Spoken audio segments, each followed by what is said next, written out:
Assalamualaikum warahmatullahi wabarakatuh. Bismillahirrahmanirrahim.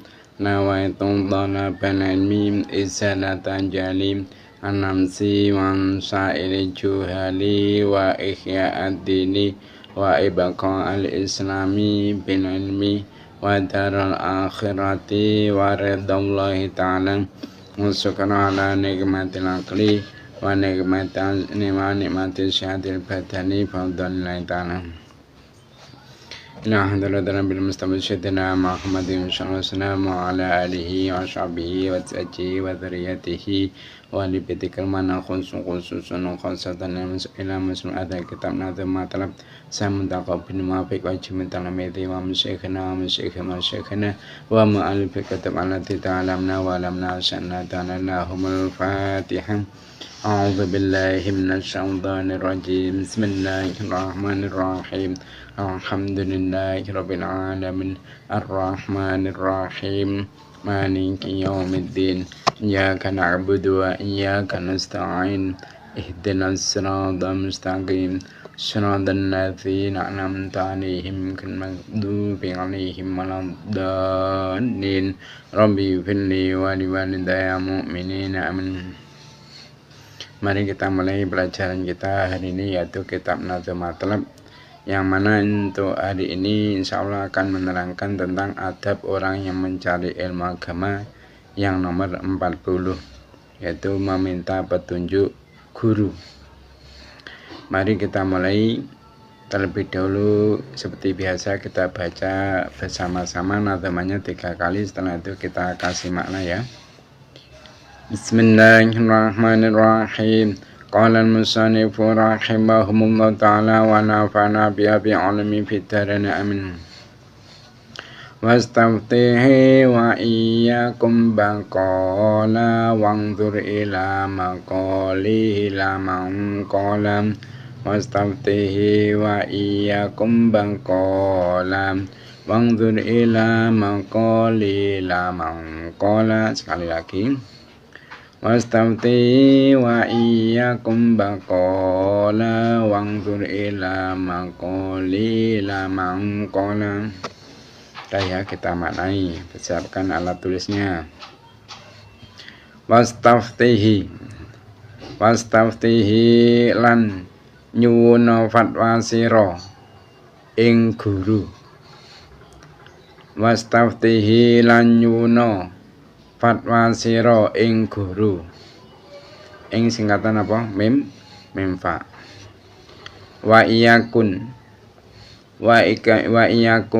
lan senajan ana sapa guru. Wa iyakun lan senajan ana sapa guru iku bakul janganan. Iku bakul janganan. Wangzur lan ningalono sira. Wangzur lan ningalono sira ila maqalihi maring dawe guru. Ila maqali maring dawe guru.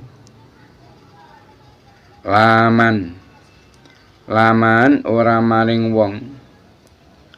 Laman ora maring wong kala kang dawuh sapa man. Nggih, artosipun lan kedah nyuwun fatwa ta pitutur hukum dhateng guru sinaosa guru menika rendah pendamelanipun kados namung bakul janganan.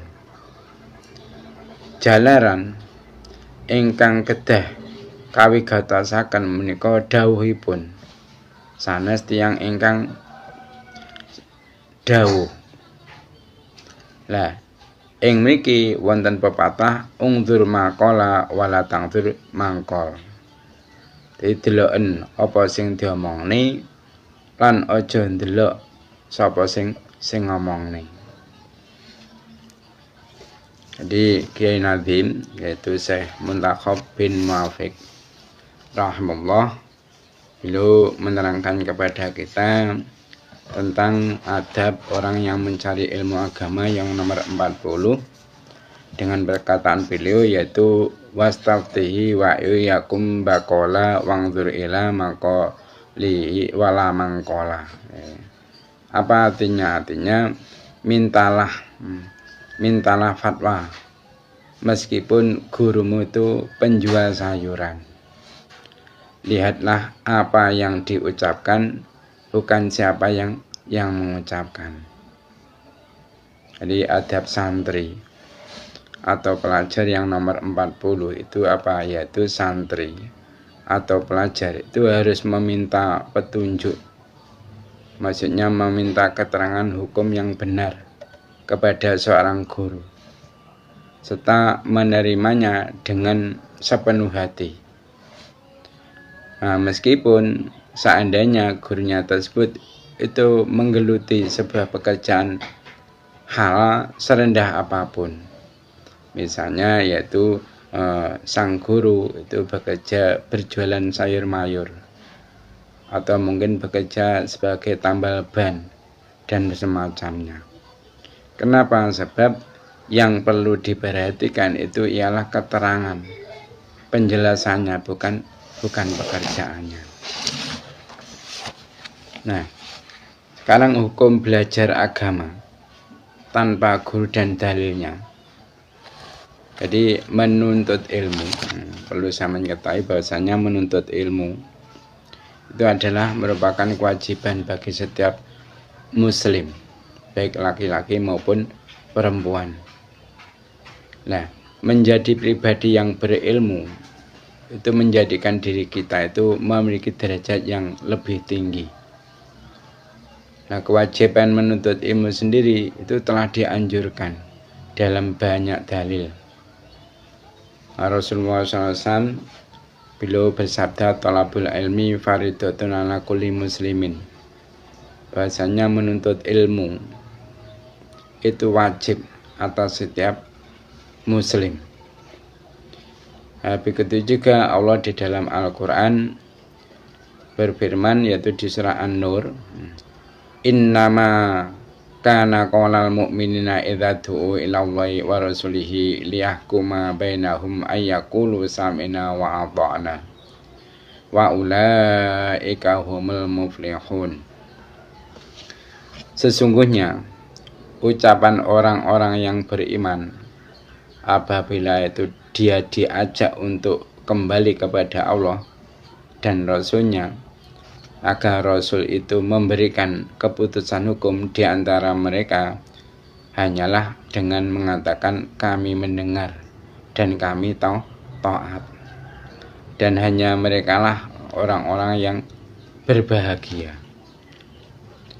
Nah, Ibnu Hajar Al-Asqalani rahimahullah, beliau berkata, firman Allah Ta'ala yang artinya, wahai Rabbku, tambahkanlah kepadaku ilmu, itu mengandung dalil yang tegas tentang keutamaan ilmu. Kenapa? Karena sesungguhnya Allah SWT itu tidaklah memerintahkan nabinya, yaitu Nabi Muhammad SAW, untuk meminta tambahan sesuatu kecuali tambahan ilmu. Nah, adapun yang dimaksud dengan kata ilmu di sini adalah apa? Ilmu syar'i atau ilmu agama, yaitu suatu ilmu yang akan menjadikan seorang mukallaf itu mengetahui kewajibannya berupa masalah-masalah ibadah dan muamalah, juga ilmu tentang Allah dan sifat-sifatnya. Hak apa saja yang harus dia tunaikan dalam beribadah kepada Allah dan mensucikannya dari berbagai sifat kekurangan. Nah, belajar tanpa guru itu bisa menyebabkan kesesatan. Jadi mempelajari suatu agama, terutama yaitu agama Islam, itu hendaknya dilakukan melalui guru. Nah, meskipun saat ini kita tahu banyak sekali teknologi yang semakin memudahkan seseorang untuk belajar agama. Nah, tapi hendaknya tetap memiliki guru untuk mendapatkan pengajaran agama yang tepat. Nah, belajar tanpa guru itu dikhawatirkan yaitu akan terjerumus ke dalam ajaran yang salah. Nah, mempelajari agama Islam tanpa guru itu menyebabkan kebingungan bagi diri sendiri. Kenapa? Karena tidak adanya keteguhan dalam belajar. Nah, maka dari itu hukum belajar agama tanpa guru itu tidak dianjurkan. Tidak dianjurkan. Nah, Syekh Abu Yazid Al-Bustami, yang mana beliau itu adalah ulama yang wafat pada tahun 261 Hijriah. Beliau adalah seorang sufi yang bermadhab Hanafi. Beliau Syekh Abu Yazid Al-Bustami mengatakan, barang siapa tidak memiliki guru, maka gurunya adalah setan. Nah, Allah Subhanahu wa taala di dalam surat Al-Isra beliau berfirman, dan janganlah kamu itu mengikuti apa yang kamu tidak mempunyai pengetahuan tentangnya. Nah, sesungguhnya pendengaran, penglihatan, dan hati semuanya itu akan dimintai pertanggungan jawaban. Nah, sekarang apa bahaya belajar tanpa guru? Bahaya dari belajar tanpa guru itu juga terdapat dalam sebuah cerita, yaitu ceritanya Tuma Al-Hakim. Perlu sampeyan ketahui, Tuma Al-Hakim itu adalah seorang tabib, seorang dokter yang menjadi simbol kebodohan pada masa itu. Nah, ayahnya Tuma Al-Hakim itu adalah seorang dokter. Nah, setelah orang tuanya itu meninggal dunia, si Tuma Al-Hakim itu mewarisi banyak buku kedokteran milik orang tuanya tersebut. Nah, ia pun akhirnya sibuk menelaah, membaca buku-buku tersebut, dan dia membaca di buku tersebut yaitu kata-kata al-habbatu as-soda'a sifaun min kulli da'in. Ini merupakan hadis Nabi yang diriwayatkan oleh Imam Bukhari. Apa artinya tadi al-habbatu as-soda'u sifaun min kulli da'in? Bahwasanya habatu soda atau jinten hitam itu adalah obat untuk segala penyakit. Nah, namun ternyata kitab yang dia baca ini sudah usang, sudah saking lamanya ini sudah buram, tulisan-tulisannya itu sudah buram atau mengalami kesalahan saat ditulis. Nah, sehingga satu titik pada huruf ba itu menjadi 2 titik. Nah, jadilah yang dia baca itu al-hayatu as-soda'a sifaun min kulli da'in. Artinya apa? Artinya ya berbeda dengan yang tadi. Kalau al-hayatu soda'a sifaun min kulli da'in, artinya apa? Ular hitam itu adalah obat untuk segala penyakit. Ini karena apa? Karena tidak berguru. Karena tidak berguru kepada seorang guru, dia hanya belajar secara otodidak. Nah, dalam suatu riwayat lain itu akhirnya si Tuma Al-Hakim itu dia meninggal dunia karena apa? Digigit ular hitam saat pergi mencarinya untuk obat. Nah, sedangkan dalam riwayat yang lain itu disebutkan bahwa sebenarnya Tuma Al-Hakim itu menyebabkan kematian banyak orang. Kenapa? Karena memberi mereka obat yang terbuat dari olahan ular hitam. Nah, contoh kisah tadi itu menunjukkan bahwa betapa bahayanya jika seseorang itu menelaah suatu ilmu tanpa seorang guru yang berpengalaman. Bukan hanya kesesatan bagi diri sendirinya, bukan hanya kesesatan bagi dirinya sendiri, tapi juga menyebabkan kesesatan bagi orang lain. Nah, sungguh seseorang yang telah tersesat dalam mempelajari ilmu agama, maka tidak akan mendapatkan manfaat apapun. Nah, Rasulullah SAW itu beliau bersabda, "Man ahdatsa fi amrina hadza ma laysa minhu fawara radun." Barang siapa kok membuat sesuatu perkara baru dalam urusan kami, maksudnya apa? Urusan agama yang tidak ada asalnya, maka perkara tersebut tertolak. Nah, Rasulullah SAW itu setiap memulai khutbah biasanya itu beliau mengucapkan, amma ba'du fa inna khairal hadithi kitabullah wa khairul huda huda Muhammadin wa syarrul umuri muhdatsatuha wa kullu bid'atin dolalah. Apa artinya permulaan khutbah Nabi Muhammad SAW tersebut? Artinya ambang ba'du, ya, sesungguhnya sebaik-baik perbuatan, sebaik-baik perkataan itu adalah apa?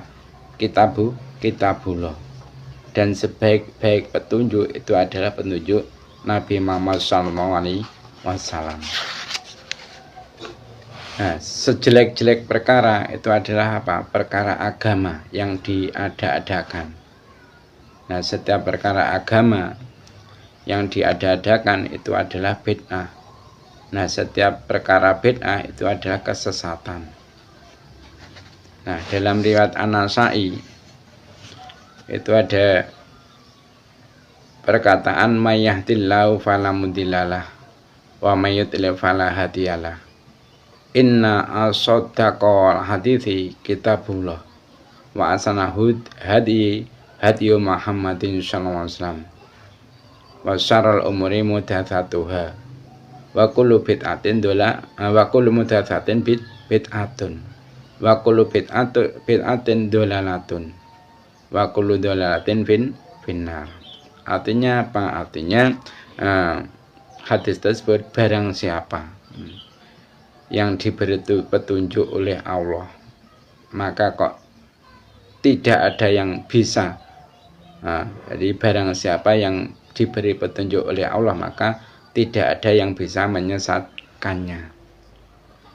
Dan yang disesatkan oleh Allah itu tidak ada yang bisa memberi petunjuk padanya. Nah, sesungguhnya sebenar-benar perkataan itu adalah kitabullah atau Al-Quran. Dan sebaik-baik petunjuk adalah petunjuk Nabi Muhammad SAW. Nah, sejelek-jelek perkataan, sejelek-jelek perkara, ya, itu adalah apa? Perkara agama yang diada-adakan. Nah, setiap perkara agama yang diada-adakan itu adalah bid'ah. Nah, setiap bid'ah itu adalah kesesatan. Dan setiap kesesatan tempatnya di neraka. Nah, dalam riwayat lain itu dikatakan, innahum minni fayuqalu innaka la tadri ma badalu ba'daka fa'aqulu suhqan liman badala ba'di. Wahai Rabb, sungguh mereka bagian dari pengikutku. Lalu Allah berfirman, sungguh engkau tidak tahu bahwa sepeninggalmu mereka itu telah mengganti ajaranmu. Nah, kemudian Rasulullah SAW mengatakan, celaka ya, bagi siapa? Bagi orang yang telah mengganti ajaranku sesudahku. Nah, sekarang betapa pentingnya, ya, memiliki guru yang bersanad.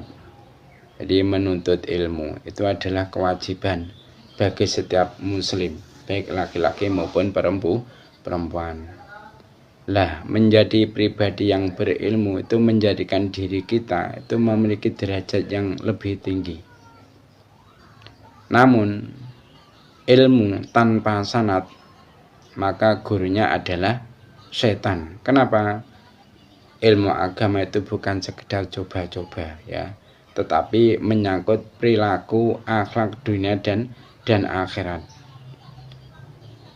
Nah, salah mengamalkannya itu akan menghantarkan kepada kesesatan.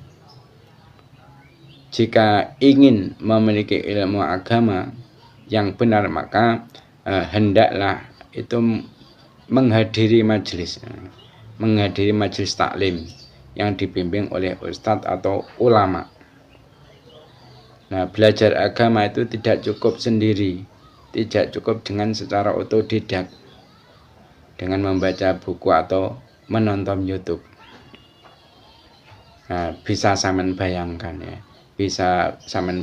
ya, untuk kepentingan berobat saja kita itu membutuhkan resep dari dokter yang dipandang memiliki kecakapan medis, dokter yang sudah dipercaya dan memiliki sertifikasi yang jelas.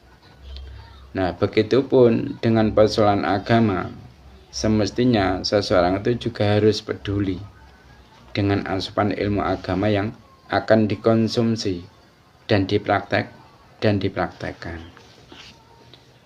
Ada makalah yang menegaskan betapa pentingnya belajar agama dengan seorang guru, yaitu makalahnya berupa man ta'allama ilma walaysa lahu syekhun fasyekhu syaiton.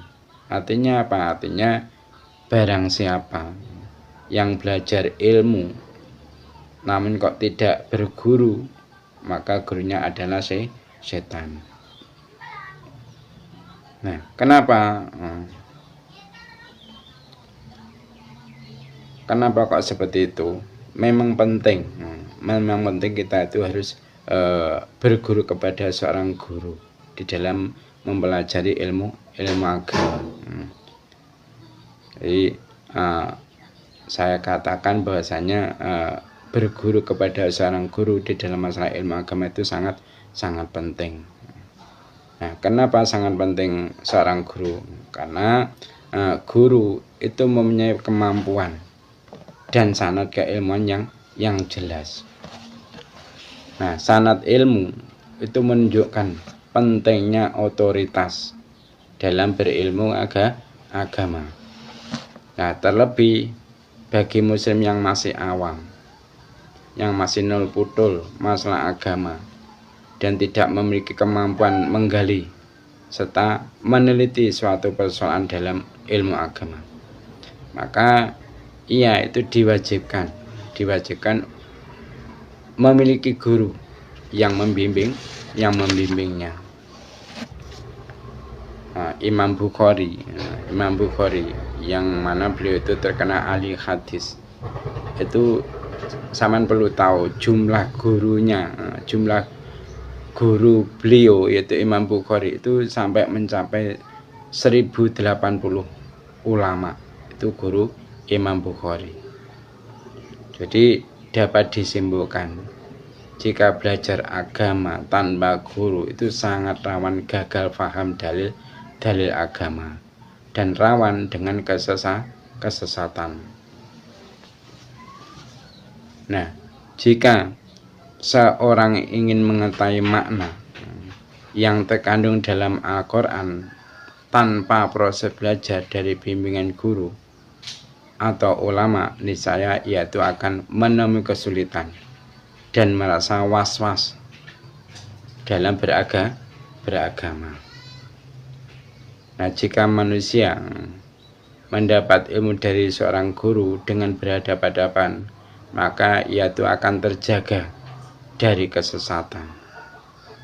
Nah, barang siapa yang mengambil ilmu dari seorang guru secara langsung berhadapan-hadapan, niscaya akan terjagalah dia dari kesesatan dan kekeliruan. Nah, media sosial seperti hanya Facebook, Twitter, Instagram, dan bahkan ceramah melalui YouTube itu hanyalah media untuk memperluas wawasan kita saja. Dan apabila kurang dimengerti atau kurang dipahami, maka hendaknya kita itu perlu menanyakan langsung kepada guru atau ustadz dari majelis taklim yang kita datangi.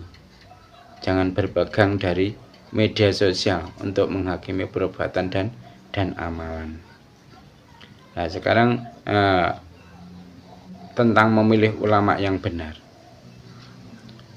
Jika kita perhatikan dalam kondisi saat ini tentang mayoritas muslim dalam memilih ulama atau guru, maka kita akan dapati kenyataan yang sangat memprihatinkan. Kenapa? Karena sebagian besar kaum muslimin itu justru lebih berhati-hati dalam menyeleksi sumber rujukan dalam urusan dunianya. Seperti hanya ketika seseorang itu sedang sakit misalnya, maka ia itu akan sangat berhati-hati dalam mencari dokter yang spesialis dan berpengalaman. Namun untuk urusan agamanya mereka itu tidak terlalu memperhatikan dari mana sumber dan terkesan asal comot saja. Nah, di antara mereka itu ada yang memilih ulama hanya karena orang tersebut itu pandai melawak, orang tersebut populer dan sering muncul di televisi atau di YouTube. Nah, bahkan ada juga yang hanya karena orang tersebut mantan artis terkenal. Nah, hal ini tentunya jauh dari kriteria ilmu yang benar dan bermanfaat sebagaimana yang dijelaskan oleh para ulama salaf kita. Nah, Abdullah bin Mas'ud, beliau itu berkata di hadapan para tabi'in, sesungguhnya kalian saat ini itu berada di zaman yang banyak terdapat orang-orang yang benar-benar berilmu, tapi sedikit yang pandai berkhutbah atau berceramah. Dan akan datang setelah kalian nanti, yaitu suatu zaman yang mana di situ banyak orang yang pandai berceramah, tapi sedikit orang yang benar-benar berilmu. Nah, ilmu yang benar dan bermanfaat itu tidak hanya berupa hafalan yang kuat, namun ilmu yang sesungguhnya itu hanya dimiliki oleh seorang ulama atau guru yang memiliki rasa takut kepada Allah dan mewariskan amal solehnya. Sebagaimana firman Allah Subhanahu wa taala, sesungguhnya yang takut kepada Allah di antara para hamba-hambanya hanyalah orang-orang yang berilmu mengenal Allah. Itu firman Allah di surah Al-Fatir ya, ayat 28, saya lihat sendiri teksnya ya. Nah, pentingnya berilmu dengan guru atau ulama yang sanad yang jelas itu akan mampu menjauhkan kita dari kesesatan. Ulama itu adalah pewaris para nabi. Setelah kenabian ditutup oleh Rasulullah SAW, warisan keilmuan keagamaan itu berada dalam tanggung jawab ulama menjaga tersambung ilmu agama dari Rasul hingga zaman ini. Nah, penting ya, jadi menjaga tersambung ilmu agama dari Rasul hingga zaman ini itu penting, menengok, mempelajari dan belajar langsung kepada ulama-ulama yang ada sekarang ini. Nah, umat Islam itu dianjurkan untuk mencari guru atau ulama lebih dari satu. Bahkan kita tahu Imam Bukhari yang terkenal ahli hadis, beliau itu memiliki guru yang berjumlah tidak hanya satu, yaitu guru beliau sampai mencapai 1080 ulama. Nah, ulama atau ustadz yang memiliki sanad yang jelas itu merupakan pemegang tongkat estafet perjuangan agama Islam serta pewaris ilmu para nabi yang sudah bisa dipertanggungjawabkan materi yang diberikan untuk para muridnya. Jadi perlu sekali kita itu di dalam masalah ilmu agama itu memperhatikan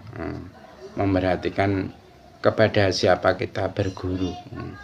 Carilah guru yang memang dia itu sanadnya itu bersambung kepada Rasulullah SAW, dan dia itu benar-benar mutabakhir atau nyegoro ilmu nih. Orang mung pinter ceramah, orang mesti lek wong pinter ceramah niku pinter agama.